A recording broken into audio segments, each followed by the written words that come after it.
My name is Elias Brasil de Souza.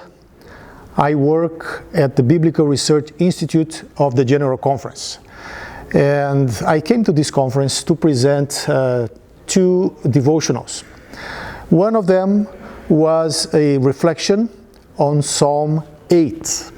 Psalm 8 is one of the beautiful psalms of the Bible, and these psalms contain one very important and profound question, which comes in verse 9. What is man that you are mindful of him, and the Son of Man that you visit him? This is one of the most profound questions that we find in Scriptures. By the way, in Scriptures there is probably more than 3,000 questions, and this is one of the most profound. The psalmist, when he contemplates, when he looks into the sky, he comes with this question. What is man that you are mindful of him, and the Son of Man that you visit him? And then the psalmist will answer this question in light of creation.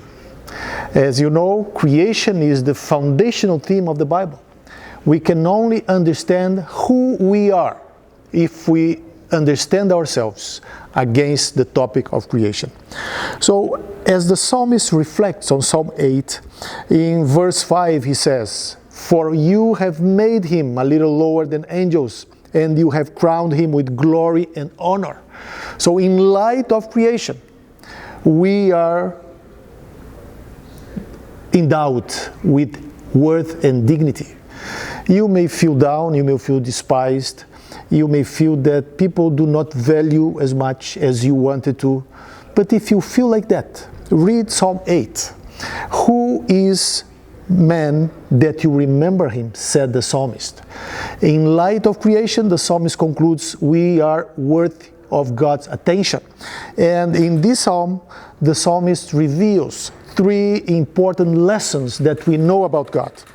The first one is that God created us. In verse 5 we read, "For you have made him a little lower than the angels."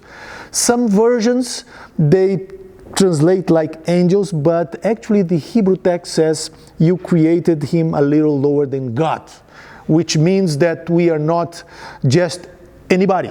We are sons of God. We are created God's image. And the psalmist could only said that because he had Genesis 1 in mind. We were created God's image. Next, the psalmist will say that God is mindful of us. God takes care of us. We are not just alone in the universe. God pays attention to who we are, what we need, and God cares for us. And finally, there's another lesson that I want to highlight here, is the fact that God crowned us. And the psalmist says that we were crowned by God with glory and honor. So this is our role in the universe. If you feel depressed, if you feel discouraged, remember the message of Psalm 8. We were created a bit lower than God. May the Lord, Creator God, bless you.